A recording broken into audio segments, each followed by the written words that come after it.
Boa noite a todos. Eu sou Volney Martins, presidente da Sociedade de Cardiologia do Estado do Rio de Janeiro nesse biênio 2020-2021. Seja bem-vindo a mais um webinar da série do Programa de Educação Médica Continuada da SOCERJ. Sempre às 19 horas, nas segundas-feiras, nós temos uma programação.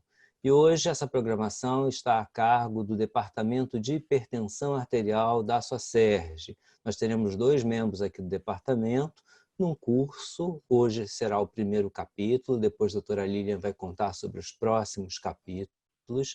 Hoje é seguramente um dos capítulos principais sobre diagnóstico e decisão terapêutica no paciente hipertenso, de uma forma didática, dinâmica, interativa. Nós teremos o chat aqui para que você participe.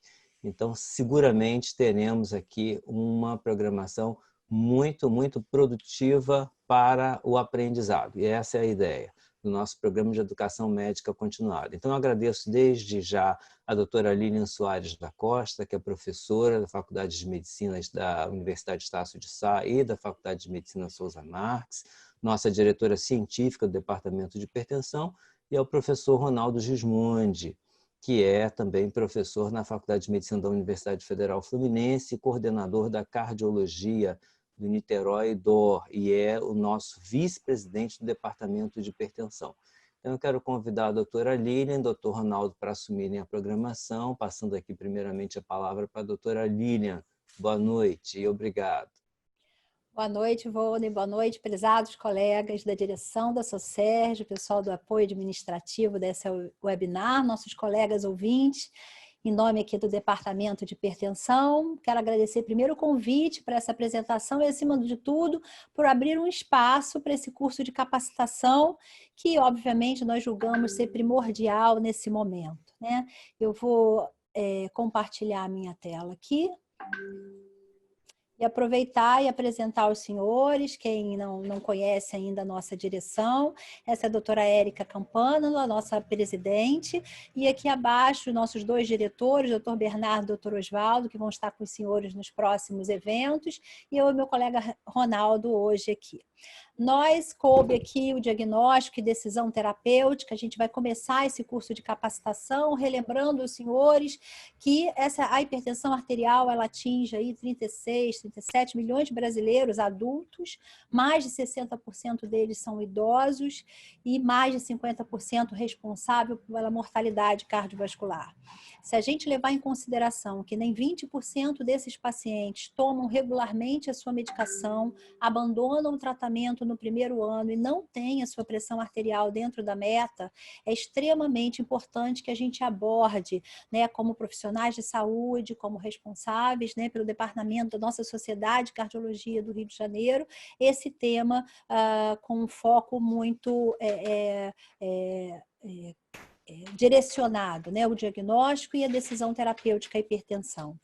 A hipertensão ela é tão caracterizada por uma elevação sustentada da pressão arterial a valores acima de 140 ou, né, acima maior ou igual a 140 por 90 milímetros de mercúrio, frequentemente associado a alterações funcionais ou estruturais dos órgãos-alvo, normalmente agravada por múltiplos fatores de risco e associadas a distúrbios metabólicos. Assim, partindo-se dessa definição da hipertensão arterial, a nossa apresentação vai ser dividida inicialmente num contexto, né, de uma introdução dos mecanismos diagnósticos, e a gente vai tentar construir um mapa mental para se chegar ao racional para estratificação de risco e decisão terapêutica nesse paciente supostamente hipertenso. O registro dessa pressão arterial ele pode ser feito de um método direto, que é a medida de pressão intra-arterial, que não é o foco, né, não é o escopo da nossa apresentação, e pelo método indireto. Caracteristicamente, na prática, o diagnóstico de hipertensão pelo método auscultatório, ele é baseado em considerações que dependem muito da avaliação do observador, do ambiente em que ele está medindo, e apesar de ser considerado o método padrão para o diagnóstico do segmento desses indivíduos hipertensos, sofre essa interferência. Só para a gente relembrar a forma, né, a importância relevante da aferição da hipertensão arterial, é importante que no preparo desse paciente a gente adote técnicas corretas de aferição para minimizar erros. Então é importante que a gente lembre o nosso paciente que ele não deve ter bebido, tomado café ou álcool próximo, né?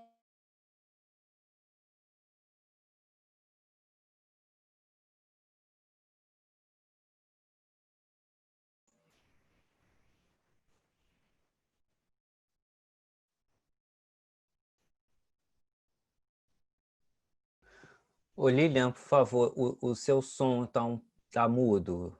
Vê se você consegue reconectar o som, por favor.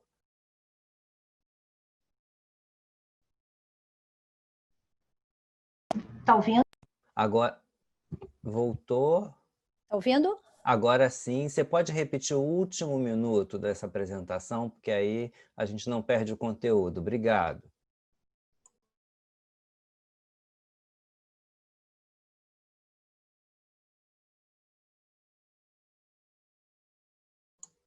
Lilian, continua mudo. Eu acho que o microfone está com mau contato.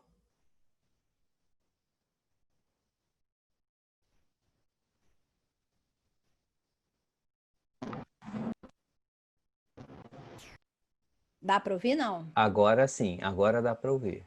Tá. Então, ok.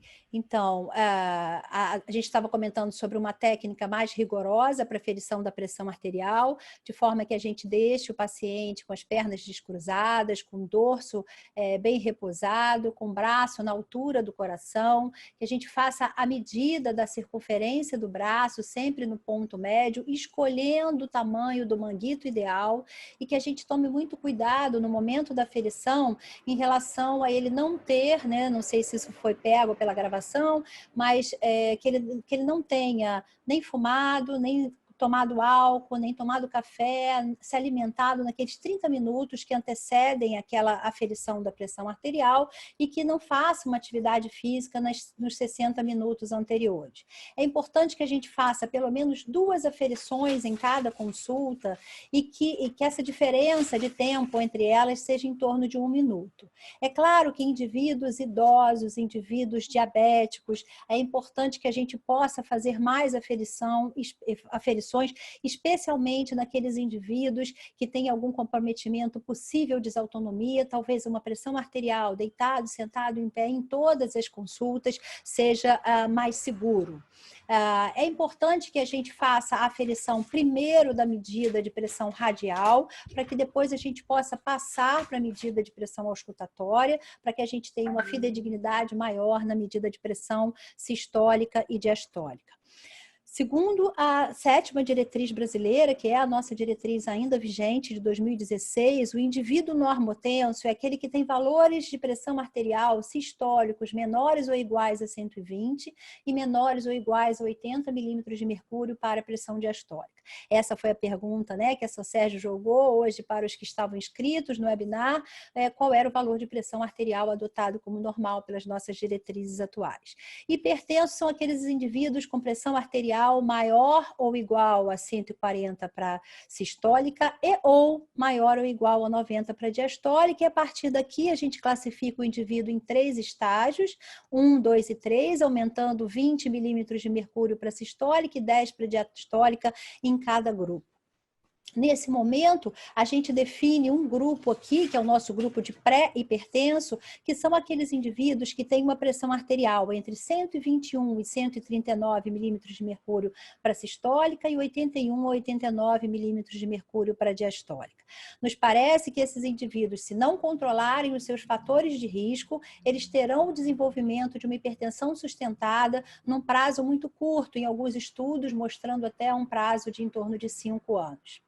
Além dessa medida auscultatória, surge no mercado aparelhos automáticos e semiautomáticos que fazem medições oscilométricas, que são as nossas medidas de pressão ambulatorial ou residencial da pressão arterial, que tem a vantagem de um número de medidas muito maior durante as atividades habituais do indivíduo. O indivíduo faz essa medida no celular, nas suas atividades profissionais, a gente descartando o efeito do avental branco, tendo a coparticipação desse indivíduo no tratamento, tratamento, isso vai ser extremamente importante. Em alguns casos, a possibilidade de medida da pressão arterial durante o sono, como no uso da MAPA, em outros casos, só medidas intermitentes ao longo da vigília. Outros dados podem ser conseguidos com a pressão arterial ambulatorial, que não só a média da pressão arterial, as médias são as que mais se relacionam a valores prognósticos com desfechos cardiovasculares. Não só AVC, infarto, mas também retinopatia, doença renal crônica. As médias de pressão arterial, ditas como anormais, elevadas de pressão na MAPA, são para os períodos de vigília maior ou igual a 130 ou 85 milímetros, 80 milímetros de mercúrio, em vigília 135 por 85 e no sono, onde há um descenso fisiológico 120 por 70. Na MRPA, onde a gente tem somente as aferições durante o dia, a gente coloca o mesmo valor de pressão arterial do período de vigília da MAPA. Importante a gente ressaltar que esses valores são discretamente menores do que aqueles considerados elevados para as medidas casuais em consultório, que seria o nosso valor de 140 por 90. Então, a gente tem, com o advento da MAPA e da MRPA, não só aquele diagnóstico do indivíduo normotenso propriamente dito e hipertenso propriamente dito, aqueles que têm valores normais, tanto casual quanto na MAPA, ou elevados, tanto casual quanto na MAPA, mas surgem aqui dois outros grupos, que são os hipertensos de consultório, os normotensos de consultório, ou também chamados de hipertensos mascarados. Esse aqui é aquele indivíduo que tem pressão elevada em consultório e normal, elevada em consultório e normal no lar ao longo das 24 horas, e parece que esses indivíduos têm um risco intermediário entre os indivíduos normotensos e hipertensos. Já esses indivíduos aqui, que têm a normotensão no consultório, talvez sejam muito mais graves, esses sim têm relação com hipertrofia ventricular, com lesões de órgão-alvo, com desfechos maiores, porque ao longo do dia eles prevalecem com uma carga pressórica. Então, a gente coloca que esses quatro grupos, e não esquecendo de lembrar da hipotensão postural, da pseudo-hipertensão, como valores significativos na escolha do tratamento, que é o motivo que a gente vai olhar no nosso próximo encontro. Em relação aos múltiplos fatores de risco, já é certo, né, em vários estudos, mostrando uma prevalência muito maior em homens ou em mulheres de faixas etárias mais adiantadas, com nível de estresse aumentado, com baixo nível de escolaridade, mais prevalente em indivíduos com sobrepeso e obesidade, com alto consumo de sal, de álcool, em populações mais sedentárias e mais prevalente nos afrodescendentes. Na nossa diretriz, os fatores que são ditos fatores de risco adicionais são esses daqui. Essa é uma tabela da nossa diretriz, mostrando que a gente considera um fator de risco maior o sexo masculino, idade, né, homens com idades precoces, né, e mulheres abaixo de 65 anos no desencadeamento da hipertensão, história de doença cardiovascular prematura em parentes de primeiro grau, tabagistas, dislipidêmicos, resistentes à insulina e obesidade. Esses são os nossos fatores de risco ditos adicionais ou fatores maiores. Quando a gente olha, então, para os distúrbios metabólicos que podem estar presentes, a gente já definiu aqui, então, a dislipidemia, a obesidade, a resistência insulínica e a própria diabetes. E com isso, a gente vai olhar agora, então, para as alterações funcionais ou estruturais dos órgãos-alvo, que vão levar ao que a gente chama de lesão de órgãos-alvo. Sejam cardiovasculares, cardíacas, passando pela hipertrofia, doença coronária, até a sua fase final, insuficiência cardíaca, passando por vasos, pequenos vasos como fundo de olho, vasos periféricos, com obstruções periféricas, ou a aorta culminando com o aneurisma de aorta, vasculares cerebrais e renais. Para isso, se torna extremamente relevante o exame físico minucioso, a medida de pressão arterial nos dois braços, a medida de pressão e ausculta de sopros abdominais, no caso de uma doença renal, a palpação de tireoide, enfim, o exame clínico torácico e abdominal se torna extremamente importante. Essa, então, é a nossa tabela da nossa diretriz sobre os eventos cerebrovasculares, desde ataque isquêmico até o AVC propriamente dito, a doença cardiovascular, passando por uma doença coronária estável, instável, infarto e qualquer procedimento de revascularização, culminando com uma fração insuficiência cardíaca com fração de ejeção preservada ou até reduzida, uma doença arterial periférica sintomática e o avanço da doença renal crônica em estágios mais avançados ou retinopatias avançadas. A doença renal crônica, a gente observa que os indivíduos que têm maior correlação, com maior risco, são aqueles indivíduos que têm uma proteinúria, né, uma albuminúria avançada com doenças, estágios finais com comprometimento da taxa de filtração glomerular. Então, para essa investigação, a nossa diretriz diz que existem exames básicos, né, de LS, potássio, glicemia, hemoglobina glicada, creatinina, dosagem de taxa de filtração glomerular, perfil lipídico, ácido úrico e eletrocardiograma. Esses são os exames iniciais para a estratificação desses indivíduos.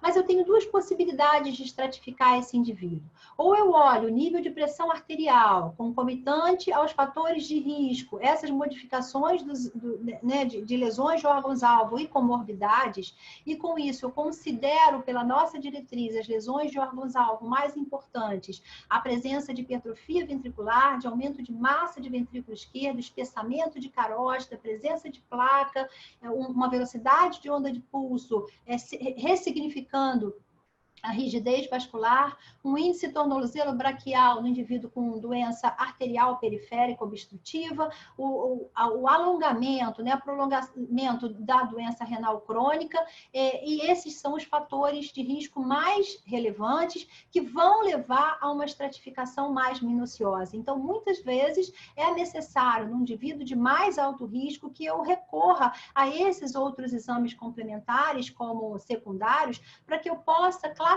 então, o meu indivíduo em risco baixo, médio ou alto risco, na dependência do nível de pressão arterial, da associação ou não de fatores de risco, de lesões de órgão-alvo, doenças cardiovasculares, renal crônica e diabetes. Então, a gente já observa aqui um dado extremamente importante, em presença de comprometimento de desfecho cardiovascular, de doença cardiovascular, de doença renal, de diabetes, esse indivíduo ele é considerado de alto risco cardiovascular, independente dos seus níveis tensionais. Isso é um dado muito importante. De tal sorte que é o inverso também, né? O indivíduo com pressão arterial muito elevada, estágio 3, ele também é de alto risco, independente de ter fatores de risco adicionais ou não. Talvez esses indivíduos sejam os menos difíceis da gente abordar, porque a gente não tem dúvida que ele é de alto risco. A discussão fica aqui, né? O que é um indivíduo de baixo, de médio, de alto, como que eu devo proceder nesses indivíduos? E é essa estratificação de risco que vai me levar a uma decisão terapêutica. Então, o que a gente abordou hoje com vocês aqui foi uma medida de pressão arterial, consultório, padrão ouro, passando por exames mais peculiares de MAPA ou MRPA, que vão ajudar a filigranas, a detalhes nesse diagnóstico de hipertensão arterial, caracterizando melhor os grupos, numa história bem feita, coletando os fatores de risco que podem determinar maior prevalência naquela população, avaliando, junto com os fatores de risco, as comorbidades e as lesões de órgão-alvo, partindo de um exame mais minucioso, para exames complementares mais minuciosos, em que eu possa estratificar melhor o meu paciente e poder definir a minha terapêutica. O objetivo do tratamento desse indivíduo é não só a redução da pressão arterial, mas proteger esses órgãos-alvo, proteger os dados metabólicos que, porventura, possam estar desorganizados naquele indivíduo e reduzir, obviamente, a morbimortalidade cardiovascular através da redução de desfechos fatais e não fatais. Não há dúvida, né, através dos estudos, tanto em relação a tratamento não farmacológico como farmacológico, que reduções significativas de pressão arterial são capazes de reduzir comorbidades, são capazes de reduzir risco de desfecho cardiovascular e progressão de aterosclerose e também a progressão do aparecimento de hipertensão naqueles indivíduos com pressão arterial, né, pré-hipertensos ou com comorbidades com pressão não tão elevada. A nossa diretriz brasileira, ela se baseia na diretriz europeia, em que define que mandatório, né, o que é nível de recomendação, classe 1, nível de evidência A, seria a indicação precisa de tratamento intervencionista não farmacológico, modificação para hábitos de vida, para todos os indivíduos hipertensos e indivíduos pré-hipertensos. Assim que feito esse diagnóstico de pré-hipertensão ou hipertensão, as intervenções no estilo de vida devem ser adotadas.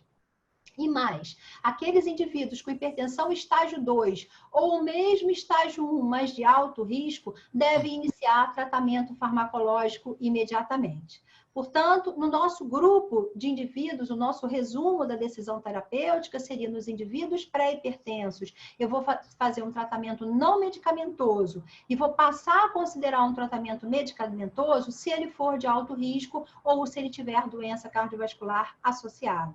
No indivíduo estágio 1, de risco baixo a moderado, eu vou tentar fazer um tratamento não farmacológico durante 3 a 6 meses. E vou iniciar o fármaco, ou se ele não responder ao tratamento não farmacológico por até 6 meses, ou se tiver alguma falha de adesão ao tratamento, ou se ao longo daqueles 6 meses ele progredir a sua hipertensão ou o seu risco cardiovascular. Esse é um indivíduo que merece uma especial atenção, porque a gente pode migrar de um tratamento não farmacológico para o farmacológico durante o estadiamento desse indivíduo. A hipertensão estágio 2 ou 3, independente do risco dele, ou o indivíduo de alto risco no estágio 1, merecem associar imediatamente o tratamento farmacológico junto ao não farmacológico. Portanto, essa é a indicação em que eu não vou começar o tratamento farmacológico logo, essa é a indicação em que eu vou começar independente do meu estadiamento, do meu risco, né, do meu nível de pressão arterial, neste caso do estágio e nesse caso do nível de pressão, e esse é o indivíduo em que eu posso modificar o meu tratamento ao longo do curso. Muito obrigada. Agora vamos passar para o Ronaldo, né, Ronaldo? Isso, perfeito. Vocês estão conseguindo me ouvir? Tranquilo? Sim. Então tá ótimo. Eu queria agradecer a oportunidade de estar aqui, o convite para fazer parte, tanto do departamento quanto aqui. A Lilian e o Oswaldo, eu vejo ele há muitos anos já que eles falam sobre hipertensão, participam dos congressos, são do departamento. Para mim é a primeira vez e além de poder transmitir para vocês um pouco da experiência do dia a dia, a gente também tem a oportunidade de aprender e de trocar a experiência, né?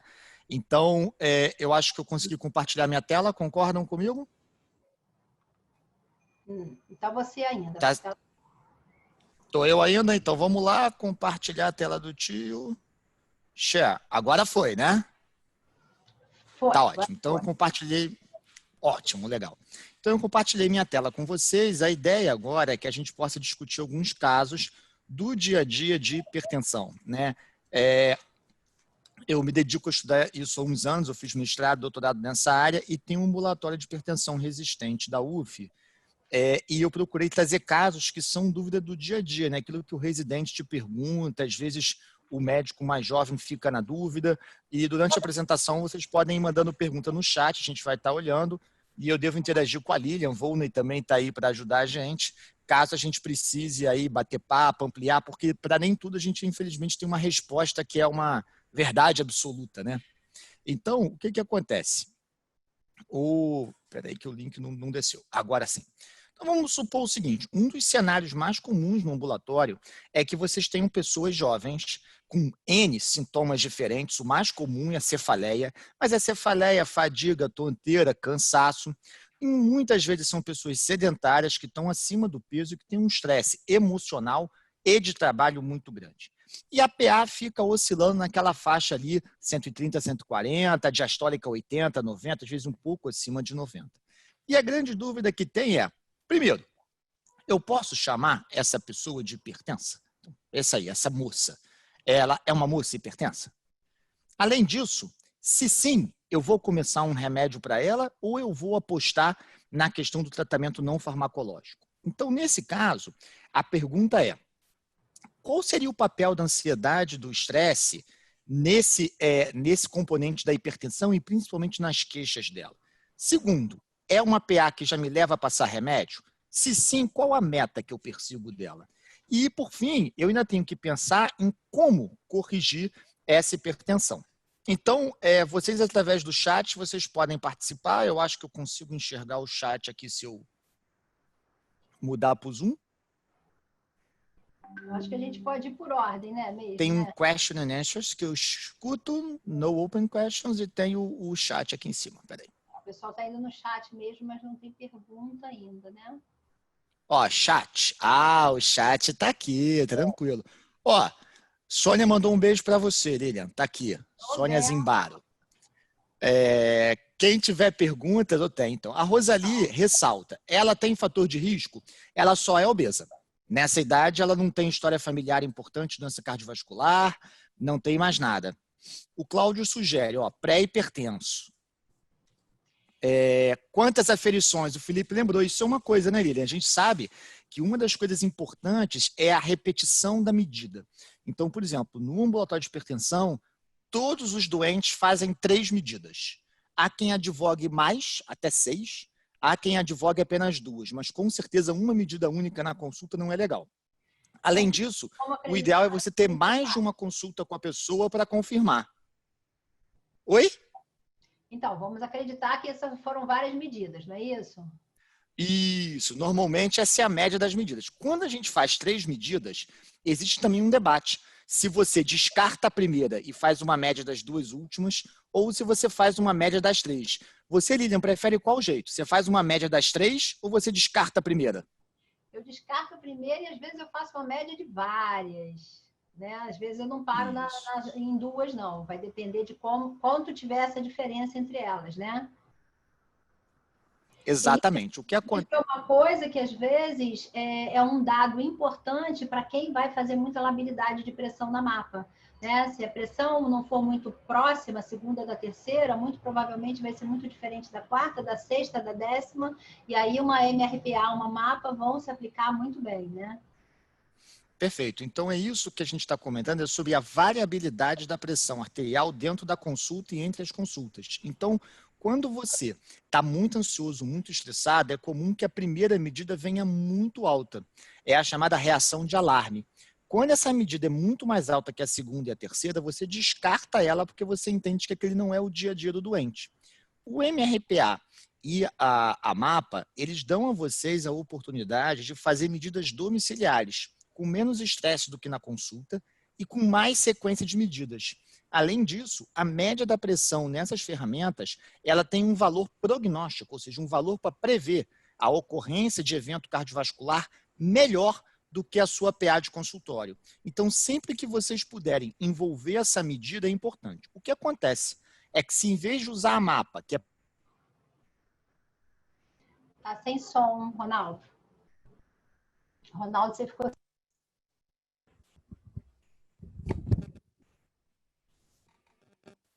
Ronaldo tá sem som. Acho que ele travou, né? Lilian, acho melhor você continuar daí. Então, eu vou esperar ele voltar e vou aproveitar e comentar, porque tem vários comentários no chat, né? Isso. Uma das coisas importantes que vocês estão comentando aí é a questão, né? Vocês estão perguntando, será que tem história familiar positiva? Se usa anticoncepcional? Com certeza, gente, são todas perguntas que a gente deve fazer para o paciente. O que eu estou imaginando é que ele colocou esse caso de um paciente que não tinha nenhum outro fator e, obviamente, essa média de pressão arterial foi a média de pressão arterial através de várias medidas. Outro dado importante que vocês comentaram é a questão nutricional. Não tenho dúvida, o sal é um grande vilão, o sal é 2. Do ponto de vista metabólico, sobrepeso e obesidade é o que traz mais impacto, né? Tanto na elevação da pressão, quanto na redução da pressão, caso o indivíduo que tenha sobrepeso reduza essa pressão, esse peso, né? E aí ele vai reduzir pressão arterial. E depois a gente tem, né, concomitante, mas depois, em termos de impacto de redução, é o sal. Então, o sal é um grande vilão na alimentação, não tenho dúvida que essa paciente merece isso que vocês estão comentando. Alguém falou sobre atividade física, sobre a redução do sal, avaliar se tem essa história familiar ou não. E aí vocês comentaram algo que eu acho extremamente importante, que é o número de medidas. A gente faz... Voltei! Ronaldo, eu estou comentando... Tranquilo. várias coisas no chat a respeito do número de... Já falei aqui da importância da dieta, da nutrição, mas do número de aferições, né? O que é importante vocês entenderem é que a gente tem que ter, no mínimo, 2 aferições ou 3, descartando a primeira, em princípio, em cada consulta, em 2 consultas diferentes, que foi uma dúvida aí de um colega, né? Então, a gente tem que ter 2 consultas diferentes e 3 medidas, 2 ou 3 medidas em cada consulta. Alguém perguntou o número de medidas ao longo do mês. Isso não existe esse parâmetro, né? O que a gente tem na MRPA e no protocolo de automedida é mais ou menos a mesma coisa que a gente faz. Quando a gente pede para o paciente, né, medir em casa, a gente chama isso de automedida, né? Não havendo, embora já haja um protocolo de automedida, a gente não tem esse dado no computador. É só o paciente que marca no aparelho, pode imprimir ou não. A gente pede para ele fazer isso durante uma semana. Isso é fidedigno para a gente, especialmente, não tanto para diagnóstico, porque eu não vou ter o detalhe do sono, da ascensão matinal, mas em termos de adesão ao tratamento, de avaliar se o paciente está bem tratado, é excelente, tá? Deixa eu ver mais alguma coisa aqui. E aí vocês falaram investir em métodos não farmacológicos, sim. Ronaldo está sem som, eu acho ainda. Não, acho que agora eu voltei, então né? Então pode assumir Voltei. aí. Ok. Não, tranquilo. Eu já estou tentando compartilhar minha tela de novo. Então, isso é muito comum, a gente ter esse jovem que é um cara estressado, ansioso, nessa faixa de pré-hipertensão. O americano chamaria ele de hipertenso, né? O americano mudou a definição de hipertensão. Há inúmeras críticas para isso. A gente entende que a evidência para você chamar alguém de hipertenso e passar um remédio nessa faixa para um indivíduo de baixo risco é uma evidência ruim, né? Por isso, a última posição da SBC e da diretriz europeia foi não considerar isso ainda como hipertensão e sim manter o termo como pré-hipertensão. O que você acha disso, Lilian? O que você pensa dessa polêmica aí? Eu acho que é tudo um ponto de corte, né? Então, na verdade, eu acho que por isso que a avaliação do risco, né, global, a estratificação do risco e o score de risco que a gente vai utilizar, talvez seja muito mais importante do que a medida isolada da pressão, né? Eles estão comentando aqui da questão, por exemplo, o Eduardo está colocando aqui, que é um paciente que tem um fator de risco, né? E que a gente tem que tomar cuidado com a entrevista, porque pode ser sedentário, provavelmente, né? Que tem uma má alimentação. E aí a gente tem que ter um cuidado, Eduardo, com algumas coisas. Janailton comentou isso também em relação a indivíduo obeso. Existe o fator de risco que é mais ou menos empírico, vamos dizer assim, né? Aquele sedentarismo que está em casa, aquele sobrepeso que não faz atividade física eventual, né? O próprio estresse, que eu acho que é a pergunta do Ronaldo, né? Qual é o impacto que o estresse tem, né? Ansiedade, né? Na verdade, você falou. Ele não entra como marcador ali, naquela tabela de risco, mas com certeza aumenta o potencial de risco daquele paciente. E eu acho que é isso, Ronaldo, que deve ser o mais difícil, né? É a gente olhar a tabela e falar, só tem um fator de risco, então é baixo risco. Mas, na verdade, quando a gente junta as coisas, tem uma ansiedade familiar, está se separando, né? Tem um problema no trabalho, está com ansiedade ou estresse, e a gente sabe, né, pelo Interheart, por exemplo, né, que o estresse foi um marcador de risco de doença coronária, sendo um fator de risco independente para infarto, né, quase 3 vezes maior do que a própria hipertensão isoladamente, né? Então, se a gente olhar tudo, né, claro que essa paciente aí a gente ia precisar de exame de sangue, né, ver os outros detalhes dela, né?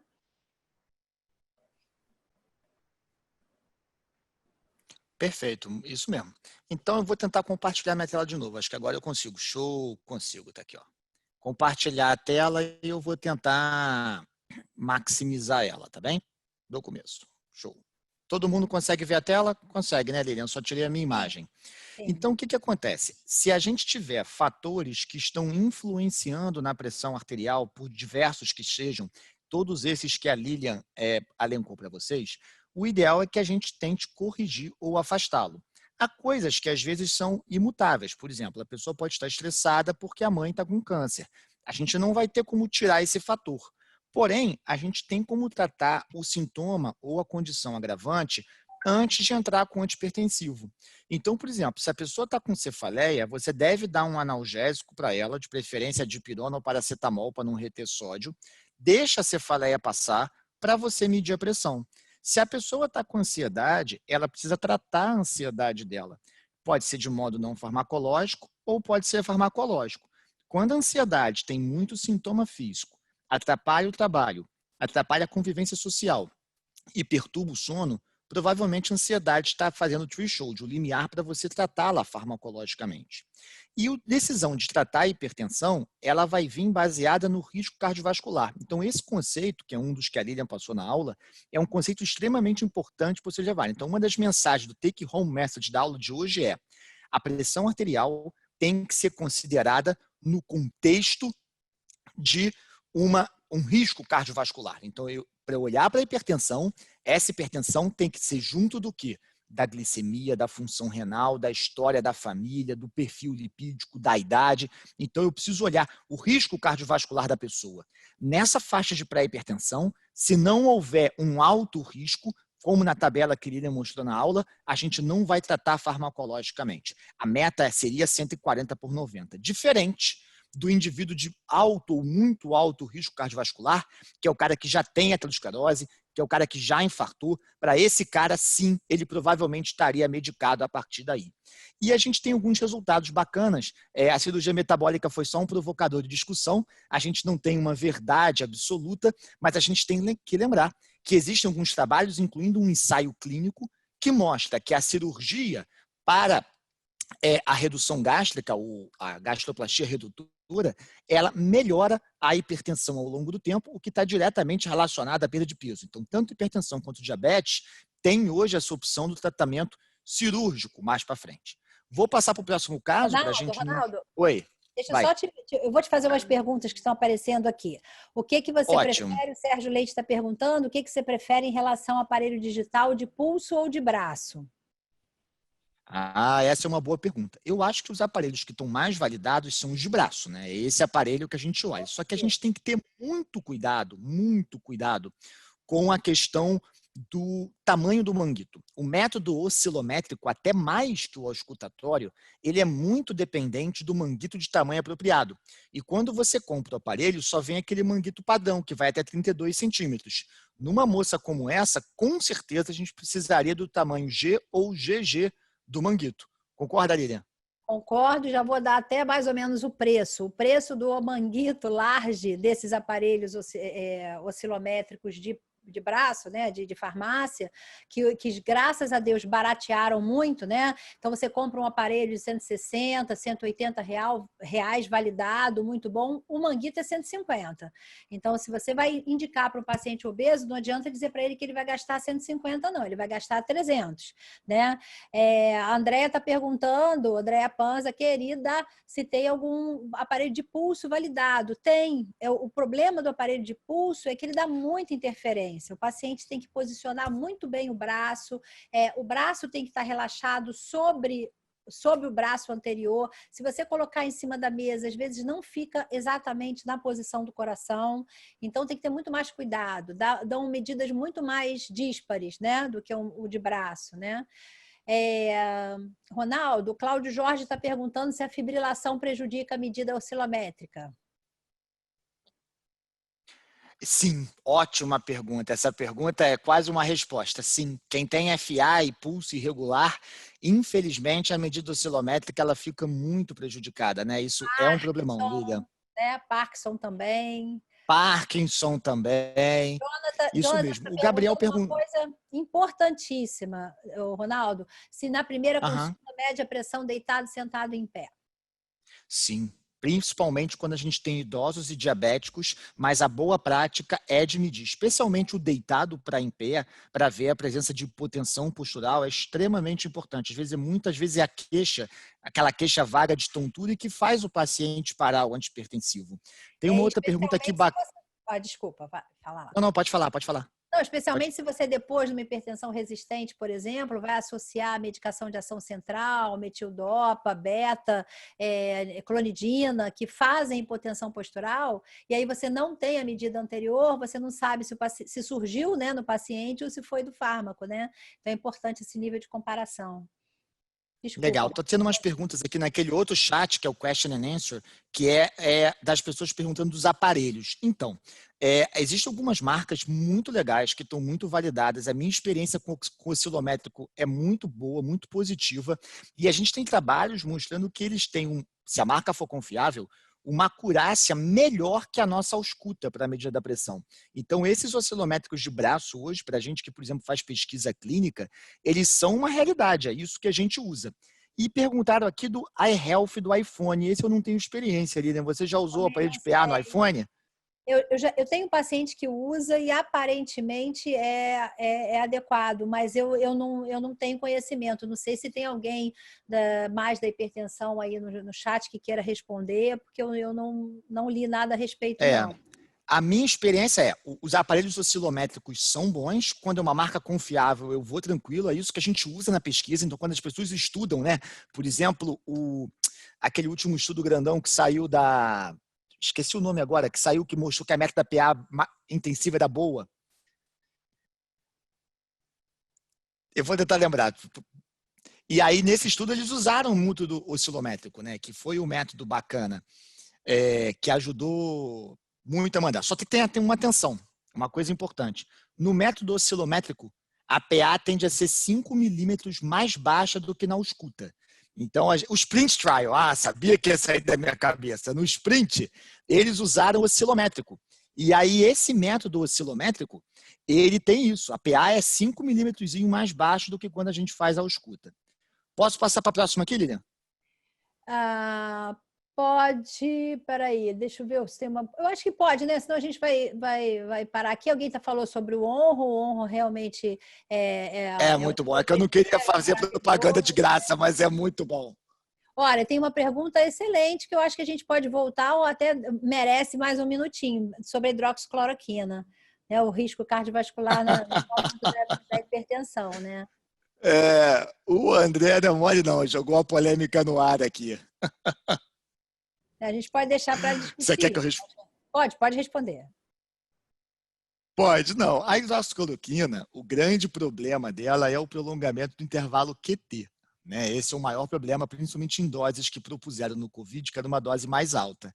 Quanto mais cardiopatia estrutural a pessoa tiver, maior o risco de prolongar. E isso aumenta também se a gente fizer interação medicamentosa. Você mete hidroxicloroquina, azitromicina, um antiemético, um antihistamínico, está feito o seu coquetel de interação. Então, sim, a gente tem muita preocupação com ela. Existem algumas calculadoras para você estimar esse risco, mas à luz da ciência, na minha humilde opinião, a hidroxicloroquina ela perdeu espaço no tratamento do COVID. Eu vou usar ela para lúpus. Ali é uma dose mais baixa, aí no lúpus não me traz tanto estresse. Isso aí, olha só, tem uma outra pergunta aqui que eu acho que o Cláudio está falando super importante, Dib. Se a gente mede a pressão no antebraço em caso de obeso, gente, isso é muito interessante, porque o que a gente vai fazer é usar a fita métrica.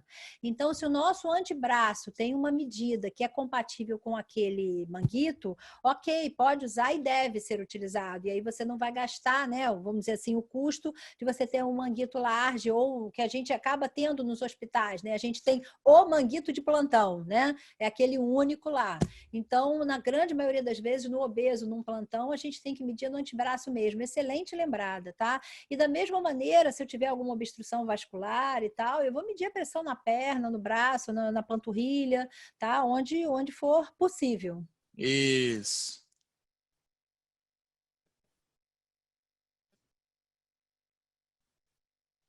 Acho que você pode ir, né? Ronaldo sumiu de novo? Acho que sim, Lilian. Bom, o Vônei, você pode responder para a Juliana onde é que ela registra a presença dela? Eu acho que deve ser para certificado, né? Na verdade, fique tranquila, Juliana. Nós estamos anotando todos os presentes na lista de participantes e depois a Socerge vai enviar isso, acho que por e-mail que você cadastrou, tá? Ó, a Daniela está dando um relato para a gente, que ela tinha uma paciente que tinha correlação ruim, as medidas vinham altas e nunca pegava nenhuma alta, nem no consultório, nem na mapa, com o iPhone. Né? Eu não tenho essa experiência, mas é muito bom, obrigado, tá? Em relação a mapa, isso que vocês estão comentando, assim, o que tem correlação efetiva com desfecho cardiovascular é média de pressão, né? E principalmente a média de pressão de 24 horas, de vigília, de sono, enfim. Principalmente a sistólica, mais do que a diastólica, mas existem outros dados que a mapa nos traz, que não são tão definidos em grupo, mas são muito importantes em algumas doenças peculiares. Por exemplo, a importância da ascensão matinal no idoso, a importância da ausência de descenso noturno no indivíduo com apneia de sono, com hipertrofia ventricular, com retinopatia, a variabilidade pressórica, né, da pressão sistólica no indivíduo com hipotensão postural ou com desautonomia. Então, naquele indivíduo particular ou naquela patologia, a mapa às vezes traz outros subsídios que não são aqueles que a gente diz assim, foram utilizados para o laudo. No laudo a gente usa a média, né? Mas do restante não, né? A possibilidade da gente fazer outras correlações, né? O Lilian tem pergunta aqui sobre calibração, olha. Se esses aparelhos precisam de calibração, se teria como fazer essa calibração. Então, a calibração do aparelho... Ai, caiu aqui, né? Olha.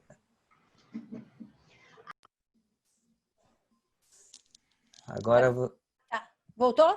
Voltei, eu tô aqui, voltei. Então, que a internet não está me ajudando. Só terminar isso aqui, Ronaldo. A calibração do aparelho automático, ela pode até ser feita, mas o que dizem que é tão mais cara que quando o aparelho não tá bom, a primeira coisa que você tem que fazer é conferir pilha, né? Mas se ele não estiver funcionando, é melhor ter outro aparelho, porque a calibração é muito cara. Talvez não valha a pena logo 160, 170 reais, né? Que geralmente custa um aparelho desse. A gente podia seguir um pouquinho, hein, gente? Porque acho que tem mais caso aí, né, Ronaldo? Vamos lá, tem isso sim. O próximo caso seria uma mulher de 57 anos, assintomática, sedentária, que faz um etilismo social, que tem uma história familiar que é aquela meia bomba, né? É um parente de primeiro grau, um avô, um infarto aos 57 anos, não é a mesma história do pai e da mãe, mas é um marcador de risco cardiovascular, um IMC de 31 e APA, 3 medidas, média direitinho, 154 por 94. E aí, para essa paciente, então tá aí, esse é um MRPA da vida real. Para ela a gente faz e a gente recebe então esse papel. Infelizmente o meu papel é adaptado, é na mão, não é aquela coisa bonita do Dr. Aldes, né? Aquele é bonito, né? Que ele faz na SBC. Mas esse aí é manual, adaptado ao SUS. E aí o que a gente faz é uma média. Então eu calculo a média das PAs sistólicas e da diastólica, a matinal separada da noturna. Para quem quiser, existem vários softwares automatizados, muitas empresas vendem, e aí o paciente só lê e aquilo automaticamente chega para você no seu consultório, tá? Pela internet. Mas para quem faz manual, essa é uma forma Tupiniquim, e a média que a gente usa da MRPA é a mesma média que a gente usa da mapa. Então, claramente, vocês podem ver pela medida de que a média está elevada. Portanto, para essa paciente, eu tenho uma hipertensão verdadeira.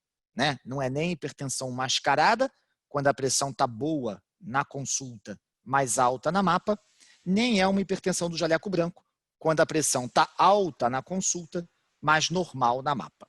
Então, eu tenho realmente uma paciente com uma pressão alta e as médias em casa colocam ela entre o estágio 2 e 3, indicando um maior risco cardiovascular. E aí eu queria abrir um pouquinho para a gente poder discutir com eles essa questão que a gente já comentou um pouco antes, mas a questão da avaliação das medidas domiciliares da pressão arterial, a importância de padronização, o que é jaleco branco, o que é mascarado, se a gente medica ou não, e aproveitar para tirar dúvida de vocês sobre isso. Então vamos lá, o Eduardo perguntou aqui, ainda é feita a aferição do índice tornozelo braquial? Sim, Eduardo, esse é um marcador de risco. Quando esse índice é abaixo de 0,9, ele indica a doença arterial periférica e é um marcador de risco. O problema é que nas pesquisas onde ele foi testado, ele foi feito com Doppler. E quais de nós tem Doppler no consultório? Né? Então, a gente acaba adaptando, usando a PA pelo método palpatório. É uma adaptação, não está tão validada, mas sim, vocês podem fazer. Uma outra pergunta da Alice atrás, que foi bacana, Lilian, é qual o score de risco a gente recomenda. Na SBC, o score recomendado para o Brasil é o score de risco global. O de Framingham, o Framingham adaptado, que mede o risco como um todo, é o score de risco global. Tá? O ASCVD, depois que eles recalibraram há uns 2 anos atrás, ficou muito bom também. Eu gosto muito dos dois. Eu não sei, Lilian, se você tem alguma preferência. Não. O score de risco global, ele vai colocar exatamente aquele paciente, né, que eu falei assim, aquele que de alto risco, a gente não tem dúvida, né? Então, quando você soma aquele indivíduo que está baixo ou moderado risco no score global, você cria aquele intermediário que vai me dar o risco de desfecho em 10 anos. Então, isso é que eu acho que vai ser mais importante, né? Sim. Volney, você gosta desses scores? Perfeito. Eu tenho usado na prática aquele no aplicativo no celular, né?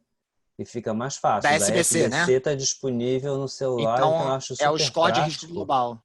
E eu acho assim, não gosto muito de usar tanta tecnologia no consultório na frente do paciente, mas acho que na hora de fazer a conta junto com ele, com cada elemento daquele que vai entrando, é uma forma também didática de você fazê-lo entender o que é risco global, né? E desmistifica aquela história de que meu colesterol está alto, eu morro amanhã. A coisa não é bem assim, né? São vários fatores que se Sim, somam e que sim. determinam esse risco. Então, acho que aquele da calculadora da SBC, usado no aplicativo, é muito prático.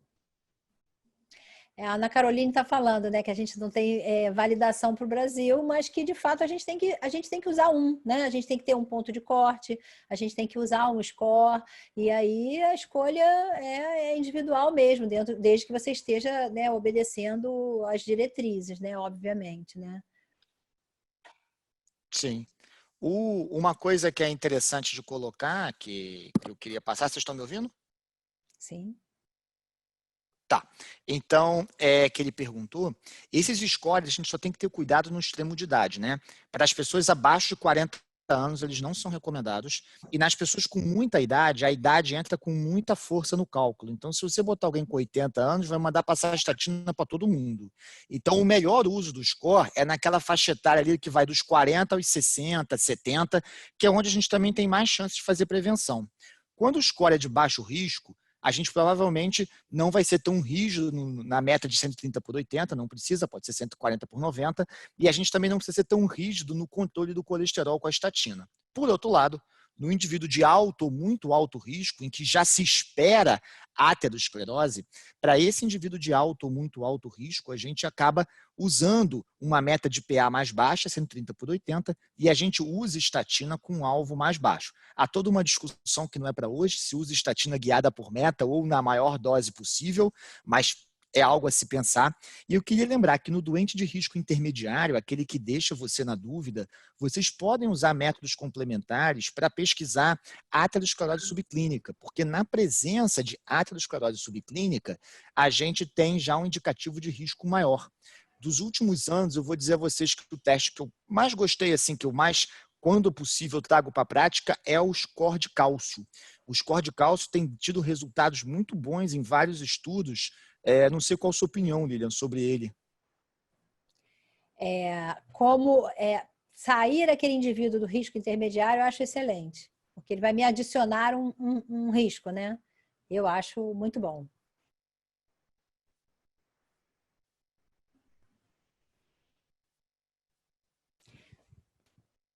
Ronaldo caiu. Tá ótimo.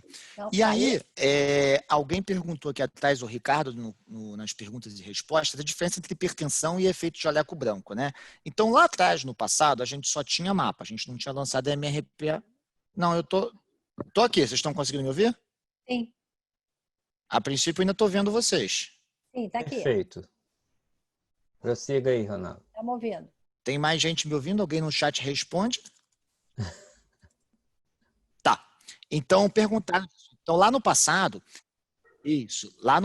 na época da mapa, o que eles fizeram? Quando a gente só tinha mapa, quando a pessoa tinha pressão normal no consultório, tá? Eu não tomo, desculpa, pressão alta no consultório. Cheguei, 15/10, mas eu não tomo remédio, tá? Então, cheguei com 15/10. Faço uma mapa normal. Essa é a chamada hipertensão de jaleco branco. O cara não toma remédio, mas a pressão sobe na consulta e está normal em casa.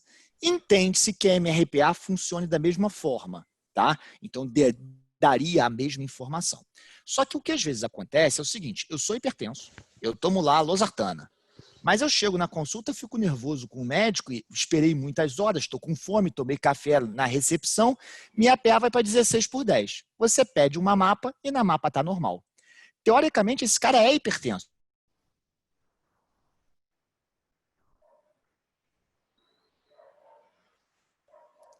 Ai, meu Deus. Eu acho que agora ele caiu, Lilian. Então, Pois. então eu vou voltar, vamos ver se ele consegue terminar o raciocínio dele. Eu vou voltar aqui e responder o chat, tá? Sim, tem uma pergunta aqui sobre diabéticos, você viu?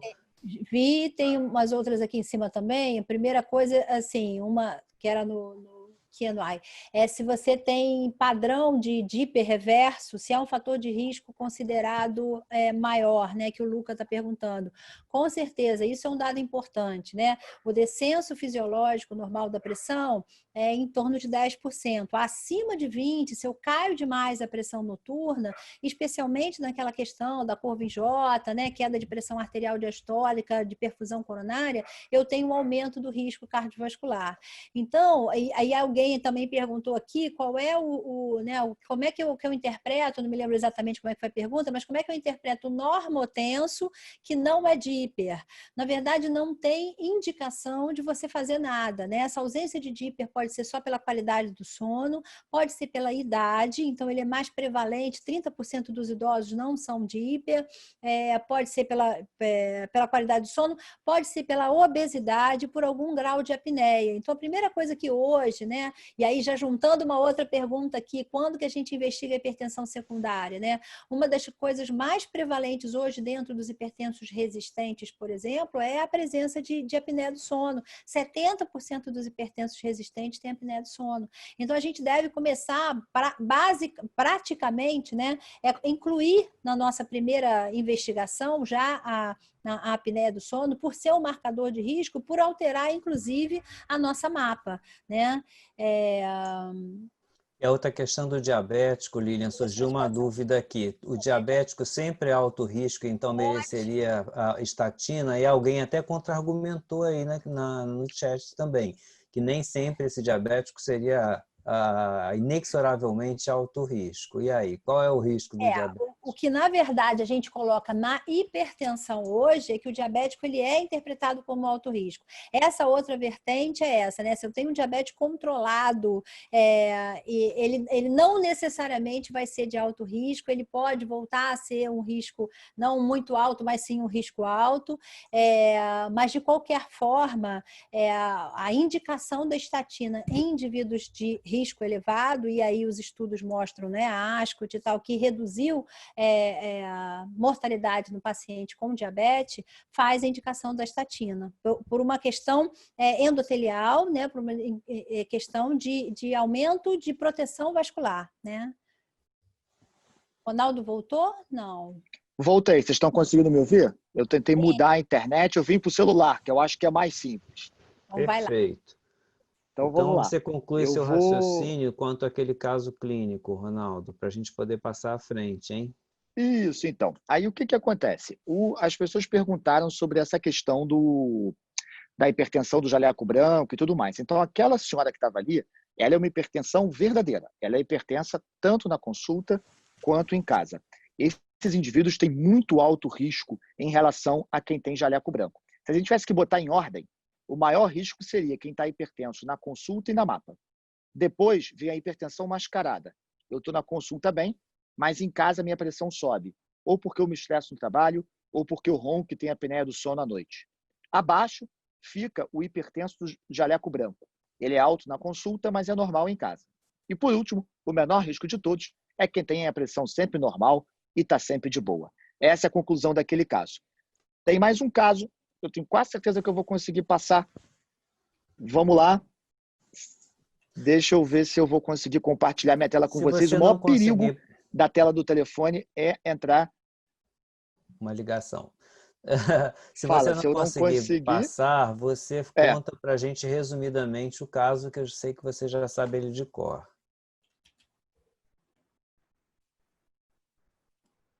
Sim, sim.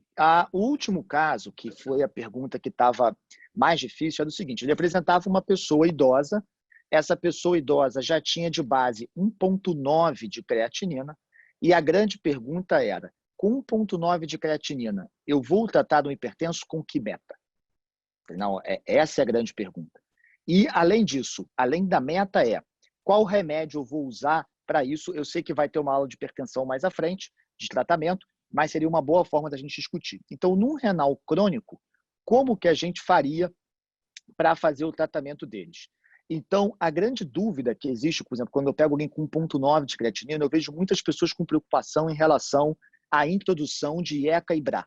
Então, a introdução da IECA e do BRA, ele tem sido um problema quando eu tenho doença renal, porque ele é uma faca de dois gumes. Agudamente, eu posso ter uma pequena perda da função renal.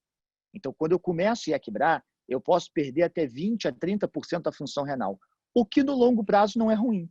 Numa pessoa que está em casa, em condições hemodinâmicas estáveis, essa perda ela é transitória e ela é compensada no longo prazo, porque o IECA ou o BRA eles vão reduzir a hiperfiltração glomerular, a hipertensão intraglomerular. E isso, no futuro, reduz proteinúria e diminui o dano renal crônico.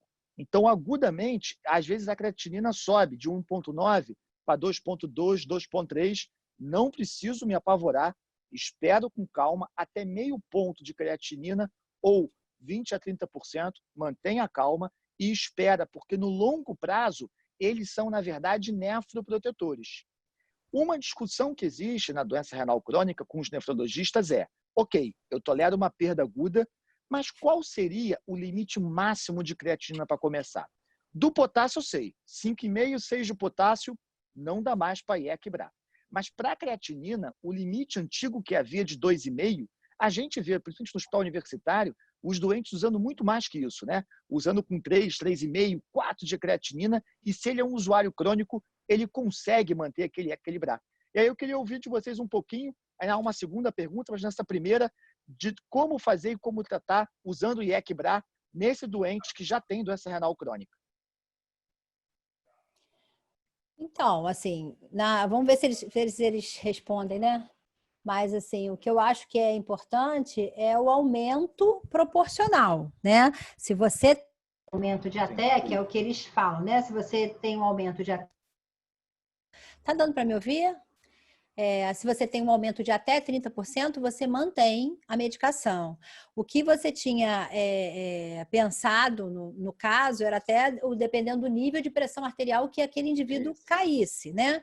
Então, se ele tem uma pressão arterial muito elevada, você adicionou o IECA-BRA, houve uma elevação da creatinina e não foi suficiente para chegar a 30%, não chegou aos 5,5%, e caiu muito a pressão arterial, é um sinal que teve efeito hipotensor grande. Eu acho que, nesse caso, eu reduziria a dose do IECA e acompanharia. Mas até 30% você pode manter com segurança, né? A curto prazo você tem uma piora da função renal, mas a longo prazo, proteção, né? Exatamente. Aí eles perguntaram ali, com uma taxa de filtração abaixo de 30, você deixaria de usar? Essa é a grande dúvida. Então, se eu tenho uma creatina acima de 2,5, uma filtração muito ruim, se eu sou estágio 3B ou 4 de doença renal crônica, eu começo a IEC-BRA? Então, a experiência prática se for começar, você tem que começar com cuidado. Você vai começar uma dose baixa, vai acompanhar a função renal a cada 4 a 8 semanas para ver a tolerância. Além de reduzir proteinúria, alguém perguntou no chat, reduz a hipertensão intraglomerular, reduz o hiperfluxo, né? Ele, na verdade, faz com que o sangue saia mais rápido do glomérulo e, com isso, a pressão dentro do glomérulo ela fica menor e é assim que reduz a proteinúria. Agora, no caso que eu tinha colocado para vocês, tinha uma questão. Eu dei Equibra para aquele cara e a creatinina disparou, foi para 2,6. Chegamos à conclusão de que subiu mais do que 30%. Vou suspender Equibra, mas eu devo fazer algo mais? Então, nas pessoas que têm perda da função renal, com o Equibra muito importante, esse é um dos marcadores de hipertensão secundária. Alguém lá atrás falou das várias causas de hipertensão secundária. A gente tem muitas causas no livro, muitas, poucas na vida real. Na vida real, a absoluta maioria dos doentes são hipertensão primária. Quando que eu penso em secundária? Eu penso em secundária numa questão, às vezes, com um potássio excessivamente alto ou um potássio excessivamente baixo. O potássio baixo sem diurético tem que pensar em hiperalto. E aí você vai dosar a atividade de renina com aldosterona. E se você tem perda da função renal com Equibra, acima de 30%, se você tem assimetria renal, você tem que investigar estenose renal. Você vai achar 10 doentes assim para cada sopro na barriga que você ouvir. Você também tem visto isso, Lilian? Com certeza. Bom, então, nesse caso, a ideia era ilustrar para vocês um pouco da discussão da hipertensão secundária, além do hiperaldo primário, que a gente tem visto mais porque está mais fácil fazer o diagnóstico, e da questão da estenose renovascular, a gente também vê muito hoje uma hipertensão secundária por apneia do sono. Alguém perguntou ali sobre o CPAP e sobre remédio à noite para pressão. Se eu penso em apneia do sono, para pensar em apneia do sono, eu tenho que ter um doente que ronca e dorme mal. Não basta roncar. Tem que roncar e dormir mal. Para esse doente, vale a pena a gente fazer uma mapa. Muitos desses doentes têm a pressão normal de dia, mas ficam hipertensos à noite. E essa hipertensão noturna, ela é um valor prognóstico. Então, para esses doentes, a gente pode pensar em fazer a cronoterapia, em passar mais um antihipertensivo à noite, para tentar reduzir essa PA noturna, para tentar melhorar o prognóstico dele. O quanto de certeza se tem nisso? Média. Não é uma coisa que é uma verdade absoluta. Você não vai brigar na rua com ninguém por causa disso. Mas é uma coisa que tem que entrar no seu radar. E o CPAP parece ser um adjuvante. Discute-se se ele reduz ou não a PA. Estudos que mostram que sim, estudos que mostram que não, mas certamente melhora a apneia e melhora a qualidade do sono. Como é que você vê isso, Lilian, desse negócio da apneia, do CPAP, do remédio à noite? Eu tinha comentado aqui, quando o seu áudio caiu, a gente estava falando exatamente sobre isso. O que eu acho que é importante, aí eles estão, assim, alguns perguntando algumas coisas ali no chat, é que existe uma diferença daquele que não tem pressão alta e que tem uma ausência de descenso noturno. Esse eu não tenho que tratar, essa pressão, ele não tem pressão alta. Aí eu tenho um indivíduo que não tem pressão alta, mas que, por exemplo, tem apneia do sono, ele pode ter ausência de descenso. Eu tenho que tratar a apneia, não a pressão. Isso é muito importante, porque é como se aquela ausência de descenso fosse mais um marcador, né? Ambos foram marcadores de algum risco cardiovascular aumentado. Possivelmente, ausência de descenso, isolado, eu não sei se é, tá? Se ele tem um risco aumentado, eu tendo só ausência de descenso, mas ele junto com a apneia, com certeza, um está marcando o outro, vamos dizer assim. Mas o que eu tenho que tratar é a obesidade, é a circunferência do pescoço, são as causas outras ali da apneia do sono. Agora, quando eu tenho um hipertenso, aí eu concordo plenamente com você, quando eu tenho um hipertenso que está sob tratamento e não tem descenso noturno, eu devo aumentar a medicação à noite. Isso eu vou melhorar, inclusive, a qualidade do sono. Agora, se eu tenho um hipertenso que não está controlado, né? E eu tenho, que foi a outra pergunta aí, um descenso noturno exacerbado, da mesma forma, eu tiro a pressão da noite, o remédio de pressão da noite, passo durante o dia e deixo a noite dele mais livre de fármaco. Então, assim, o jogo da mapa é interessante por causa disso, porque eu consigo tatear o horário, né, da medicação, né? Excelente, isso mesmo. Pequenas respostas aqui. Uma outra questão também, muito legal, não é nosso foco de hoje, mas, por exemplo, quando a creatinina, o clínico de creatinina está abaixo de 30, a obrigatoriedade de um diurético ser de alça está em todos os livros. Mas, na vida real, você tem um espaço, uma margem para tentar o tiazídico ali, que é muito boa, né? Você sempre troca, Lilian, do hidrocloro por furosemida ou você também joga um pouco ali com o doente, como é que ele está? Se o paciente está controlado, né, e não houve piora da função renal, e foi aos poucos, não necessariamente, mas eu procuro fazer a troca se necessário. O grande problema é que a maioria desses pacientes que evoluem hipertensos com perda da função, né, a gente está falando de hipertensão, não estamos falando de insuficiência cardíaca, nem nada disso. O hipertenso que evolui, geralmente com essa doença renal crônica, é o hipertenso idoso. E aí a potencialização do efeito diurético é muito grande. Então, você tem que ter muito cuidado no manejo, porque, por exemplo, nesse caso, eu quero usar um pouquinho de ECA para melhorar a função renal, e aí ele faz uma hipotensão muito grande, talvez a associação com diurético não seja perfeita nesse paciente. Ele não precisa, embora diurético seja a primeira escolha para tratamento da hipertensão do idoso, nesse caso não necessariamente. É melhor talvez que eu use um bloqueio do sistema de renina-angiotensina para proteção renal e atinjam, né, o meu objetivo, né, de valor de pressão com isso, do que associar um diurético, né? Perfeito. Também acho isso super importante. Alguém perguntou aqui, efeito a longo prazo do IEC-BRA. Você bota aí anos, vamos falar em anos. Eu gostei da pergunta do Entresto. Eu vou falar, dois remédios eu queria ver na hipertensão resistente sendo testados. O Entresto, eu cheguei a falar com a farmacêutica, eu falei, eu queria entrar no trial. Se você tiver um trial, eu acho que na hipertensão resistente ele vai encaixar. O segundo são os inibidores do IGLT2 renais. Também, cara, são dois remédios que eu acho que tem futuro na hipertensão resistente. Aí pode ficar num papo, talvez aí a Érica está ouvindo a gente, uma boa aula seria hipertensão resistente, né? Só para discutir essas coisas. Na próxima de tratamento ela pode até incluir uma resistente, com certeza, né? Agora, nós teremos uma aula de hipertensão resistente. Isso, merece, tá programada, né? Merece.